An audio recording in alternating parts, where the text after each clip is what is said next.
Glória a Deus, graça e paz, meus irmãos. Estamos aqui mais uma vez nesse nosso vídeo semanal. Eu gostaria de louvar a Deus pela sua vida que tem permanecido na presença do Senhor. Nós estamos vivendo um momento ainda de meio de dificuldade, de indefinição sobre quando vamos retornar às atividades normais. Nossa igreja, por enquanto, ainda permanece. Nós queremos já, a partir da próxima semana, já estarmos vendo o que a gente pode fazer para podermos estar retornando às nossas atividades normais. Porém, nesse momento de dificuldade, nós temos também meditado, o Senhor tem trazido ao nosso coração uma palavra que eu creio que seja muito importante para nós nesses momentos. Nós temos, inclusive, percebido, diante desse quadro geral, as pessoas falam, nós vamos ter... a vinda de Jesus está próxima, é o fim do mundo, as coisas estão acontecendo e trazendo até um pânico espiritual para muitos irmãos, para muitos crentes. Nós já temos falado sobre isso, nós dissemos, apoiados na palavra de Deus em Mateus capítulo 24 e outros textos, da palavra de Deus, que a profecia bíblica, ela diz que Jesus viria, mas ainda não é o momento, não será ainda agora. Então a igreja precisa estar pronta para o arrebatamento, com toda certeza. Porém, nós estamos com o nosso coração em paz. Como eu disse na última vez, nós não precisamos estar, o crente que espera em Cristo, ele não está apavorado, não está atônito, ele não está amedrontado, ele não está receoso de nada. Muito pelo contrário, nós devemos ter os mesmos sentimentos se realmente nós encontramos a Cristo, tivemos aquele novo nascimento que a palavra de Deus nos fala. Nós devemos ter o mesmo sentimento que a igreja primitiva tinha, quando ela dizia, Maranata, a hora vem, Senhor Jesus. Ela estava esperando Jesus voltar para buscá-los a qualquer momento, e eles estavam alegres por causa disso, não tristes, nem preocupados se eles iriam ou ficariam, se eles seriam escolhidos ou não, porque eles tinham certeza do posicionamento que eles tinham perante o Senhor Jesus. Você e eu precisamos também ter esse mesmo posicionamento. E neste momento é um momento de batalha espiritual, principalmente porque nós vemos que os poderes das trevas estão fazendo seus últimos esforços para implantar a mentira, implantar o engodo, implantar o temor e o terror, para nesses últimos momentos poder arrebanhar mais e mais almas para o inferno junto com ele. E a palavra de Deus, eu gostaria só de falar da palavra de Deus, e a palavra de Deus, ela nos fala no livro de Timóteo, eu gostaria de ler para vocês, que ela nos diz assim, o Espírito expressamente diz que nos últimos tempos apostatarão alguns da fé, dando ouvidos aos espíritos enganadores e a doutrinas de demônios, pela hipocrisia dos homens que falam mentiras, tendo cauterizada a própria consciência. Então nós estamos vivendo nesse momento, onde estamos lidando com espíritos enganadores, espíritos de engano, doutrinas de demônios. Nós estamos vendo pessoas, às vezes, dizendo que vai vir alguma pessoa, vai vir alguém que a profecia totalmente antibíblica e carnal, e diabólica, trazendo terror às pessoas, dizendo, vai chegar alguém durante a madrugada e vai bater na sua porta, e você não abre porque ele vai querer te matar, e você tem que acender uma vela branca. Meus irmãos, você é crente ou não é? Você é salvo e lavado no sangue de Jesus ou não é? Você acredita ainda em questão de vela para iluminar, para espantar espírito diabólico? Isso é um absurdo para nós como crentes. Nós precisamos, irmãos, estar com o nosso coração na presença de Deus. Fecha a tua boca, coloca teu joelho no pó, clama ao Senhor, deixa o Espírito Santo de Deus falar na sua vida. Deixa o Espírito Santo de Deus espantar esse espírito de temor, de colocar em você o espírito de força, de graça, de autoridade espiritual. Nós estamos vivendo esse tempo, espíritos enganadores, espíritos de mentira, mentirosos. E a palavra de Deus, ela continua nos falando. E eu tenho estado bem atento com relação a isso. Eu gostaria de compartilhar com você essa minha preocupação. Nesses momentos, nós estamos firmes cada vez mais. Você não está vindo à igreja, né? Está faltando os cultos de domingo, e eu tenho certeza que não é o culto de domingo que te torna mais ou menos crente, tenho certeza disso, né? A comunhão, ela é importante, ela é indispensável, né? Mas nós precisamos entender que a nossa comunhão, a comunhão entre os irmãos, né, que eu disse, mas a comunhão que nós realmente dependemos e precisamos estar alimentando, cultivando cada dia, é a nossa comunhão com o Pai, é a comunhão espiritual com Cristo. Isso sim é o que o Senhor, Ele quer de nós. E nós precisamos estar então atentos. Eu gostaria de que você meditasse nesse último momento. Nós estamos realmente nos últimos momentos da igreja. Eu creio fielmente nisso. Porém, o sentimento que nós devemos ter é um sentimento de confiança em Deus, esperança, né? Um sentimento de que o Senhor está cuidando da nossa vida, um sentimento de intimidade com Deus, porque a partir do momento que eu tenho intimidade pessoal, eu busco a Deus na minha casa, eu procuro vigiar minha boca, meus pensamentos, meus olhares, durante todo o tempo da minha vida, e para que eu não venha pecar contra Deus, contra meus irmãos, contra a igreja, contra a minha esposa, contra os meus filhos. Eu preciso estar nesse momento de comunhão pessoal. Se eu estiver nesse momento de comunhão pessoal, nenhuma daquelas pragas, como diz a própria Escritura, nenhuma das pragas que vem sobre o Egito, ele cairá sobre a vida do crente. É isso que nós precisamos entender, nós precisamos buscar, nós precisamos estar ansiando e perseguindo esse objetivo, esse alvo. Os momentos da igreja realmente são os últimos momentos,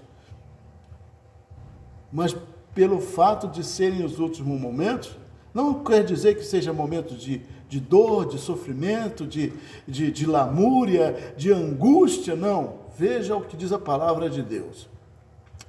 A última carta que foi escrita na profecia de Apocalipse, que se encontra no capítulo 3, a partir do versículo 14, que é a sétima carta à igreja de Laodiceia.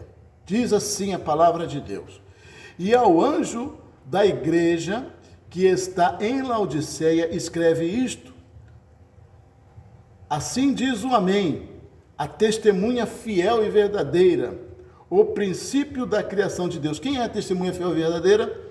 Jesus Cristo. Ele estava no princípio com Deus, tudo foi feito por ele, nada sem ele se fez, e ele estava no princípio da criação com Deus. Diz aí, continua dizendo, ele é testemunha fiel. Ele diz: eu sei as tuas obras, que nem és frio nem quente. Oxalá foras frio ou quente. Assim, porque és morno e não és frio nem quente, vomitar-te-ei da minha boca. Palavra realmente dura. O Senhor não quer que nós sejamos crentes em cima do muro. Ou somos ou não somos. Ou servimos a Deus ou servimos ao mundo. Ou servimos a Deus ou servimos ao pecado. Ele não quer que nós estejamos em cima do muro.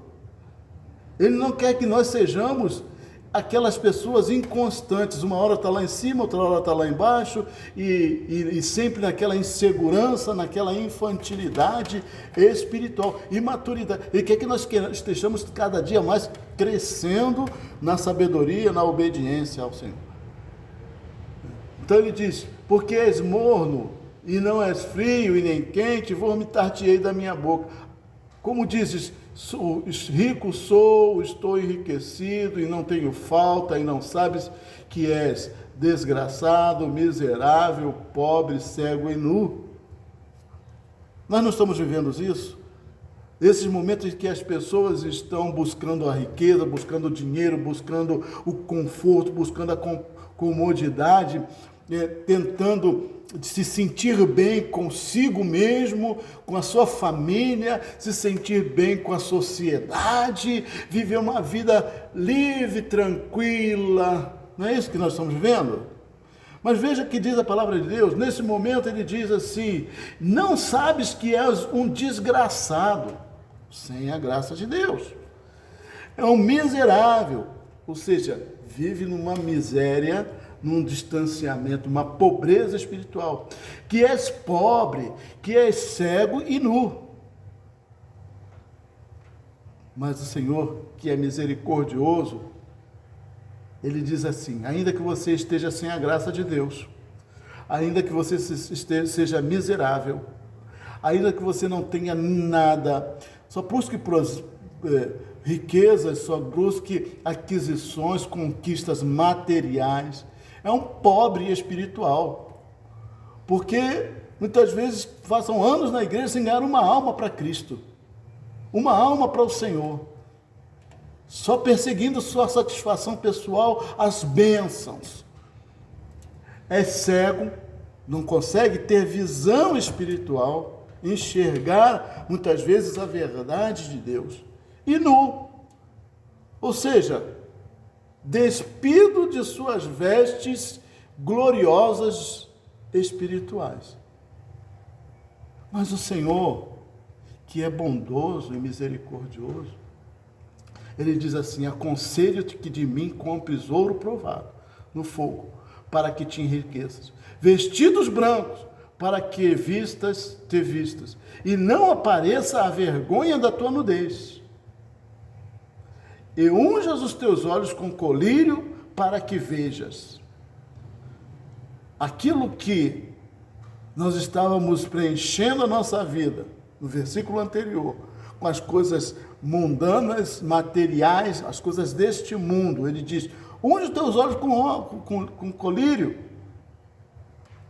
para que você veja, enxergue, que tudo vai ficar. E o que você e eu precisamos construir é uma vida de caráter cristão, uma vida de obediência, uma vida de comunhão com Deus, enxergar as bênçãos de Deus, sim, mas as bênçãos espirituais que vêm sobre a nossa vida, trazendo crescimento espiritual, trazendo fruto do Espírito Santo, trazendo frutos de conquistas no reino. Sim. Então ele nos aconselha isso. E eu repreendo e castigo todos a quanto amo. Pastor, você está duro hoje, hein? Que palavra pesada. É pesada, irmão. É pesada para você e é pesada para mim também. Para qualquer crente que quer andar no erro e no anonimato espiritual.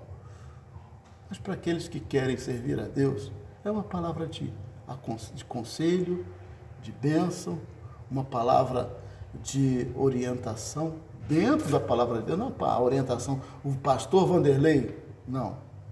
A orientação da palavra de Deus, porque essa orientação serve para mim também, para minha esposa, para os meus filhos.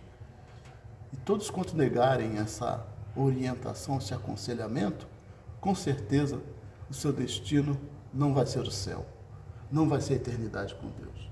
E ele diz: eu repreendo e castigo todos quanto amo. Glória a Deus. Este é o verdadeiro objetivo, o verdadeiro sentido. Ele está nos orientando, nos aconselhando, às vezes permitindo que a gente passe por momentos de luta, de dificuldade, de angústia, às vezes até de solidão, porque Ele nos ama. Porque Ele nos ama. Porque Ele quer que a nossa solidão seja preenchida com a sua graça.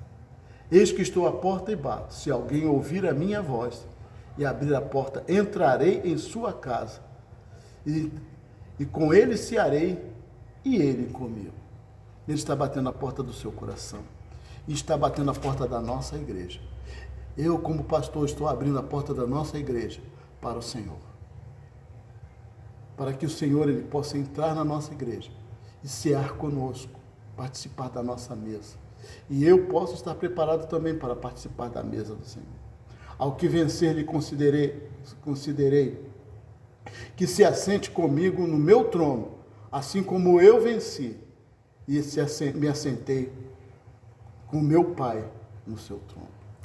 Nenhuma vitória é alcançada sem a luta, sem a batalha, sem a peleja. Que Deus te dê graça e força para que você seja um vencedor. Continue buscando para que, a hora que o Senhor Jesus vier, nós estejamos prontos e preparados. Que Deus te dê um domingo cheio da sua graça e da sua presença, em nome de Jesus.